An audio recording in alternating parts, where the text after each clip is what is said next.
In my previous videos, I shared with you how much disrespect I faced working in my first job when I came to America, leaving everything behind, my life in tatters, buried in debt, and fighting for my survival with $150 to my name in a new place with no job, no prospects, no support. Let me tell you just a little of what that disrespect looked like so you have a better understanding of what I went through. Because sometimes when I say I was treated badly, people don't really understand what that means. So, let me give you a real example. I worked from 7 a.m. to 7 p.m. Long hours. But that is normal for a nanny slash housekeeper position which I held at the time. Long days, yes, but normal in that world. What wasn't normal was that both parents were at home. None of them worked all day. And when you're working in someone's home and they're around all day, you feel like you're always being watched. Every move, every decision. You don't relax. You're always on. You don't breathe the same. And looking back now, there were signs from the beginning. I interviewed for that job. They didn't pick me. They called me a few days later and said that they picked someone else. 2 weeks later, they called me back. The person they hired had already left. 2 weeks. And there, right there, was a big red flag waving in my face. But I was desperate, in survival mode. Desperation was oozing out of me. And when you're in that place, you don't see things clearly. One evening, after a very long day, I'm in the kitchen, at work that is. Dinner is done. Normally they sit as a family, have dinner. I'm never included. I've never been included. They never even ask if I've eaten or what I ate or how I ate. They didn't care. So normally I just wait for them to be done and I will just clear everything. So I've cleaned everything. The dishwasher is running. Counters are wiped down. The last thing left to do was to mop the floor. So I'm mopping, almost done, ready to go to bed. And lo and behold, the mom walks into the kitchen, onto the floor that I'm mopping. She goes straight to the phone on the wall. I remember that clearly. There was a phone on the wall in the kitchen with this long cord that you could stretch all the way around the house and come back. In a house with multiple phones. Phones that I've never seen any of them on talking to anybody. Friends, family, no one. Phones that I've never heard rang not one time for the entire time that I was there. And she starts a call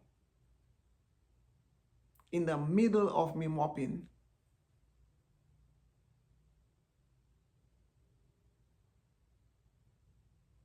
Still, let's give her benefit of doubt. She could have started her call and pulled the cord into the dining room, because as I said, it's these phones that's on the wall. If you know, you know, guys. And you can stretch it. These cords are so long that you can stretch it all the way around the block and come back. No, she stood there. So what do I do? Do I just continue mopping and walk out? I was not sure what to do. So I stopped mopping because she's on the phone. I cannot go and mop around her feet.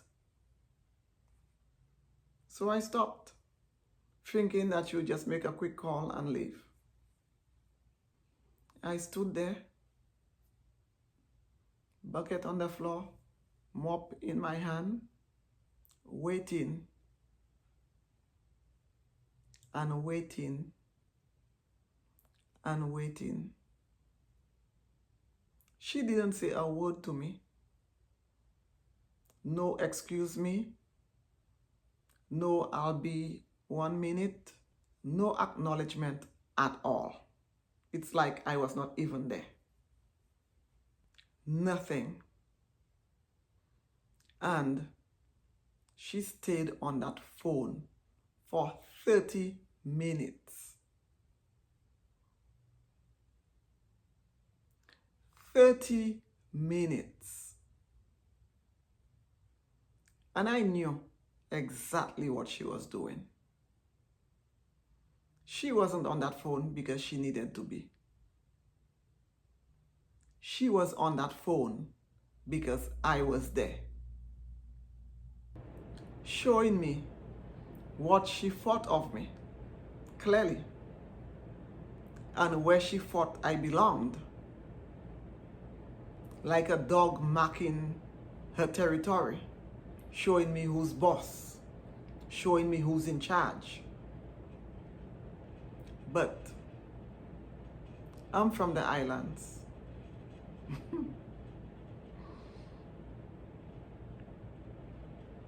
I'm not stupid.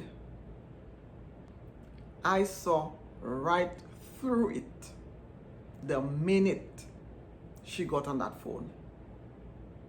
And still, I said nothing. I stood there and I waited. When she was finally satisfied that I had stood there long enough, she had made her point, she left. She hung up the phone and left. I finished mopping the floor. By then, it was almost 7:45. I went to my room, which I remember clearly was right off the kitchen. I showered and I went to bed. But that moment told me everything I needed to know. This wasn't just a difficult job. This was a place where I wasn't respected. And I wasn't going to stay there forever. Sometimes you don't need someone to say it out loud. You feel it. You see it. You know it. And you understand exactly where you stand. For me, it was one of those moments. Have you ever been in a situation like that, where you don't need words to know you're not respected? Let me leave you with a little island wisdom.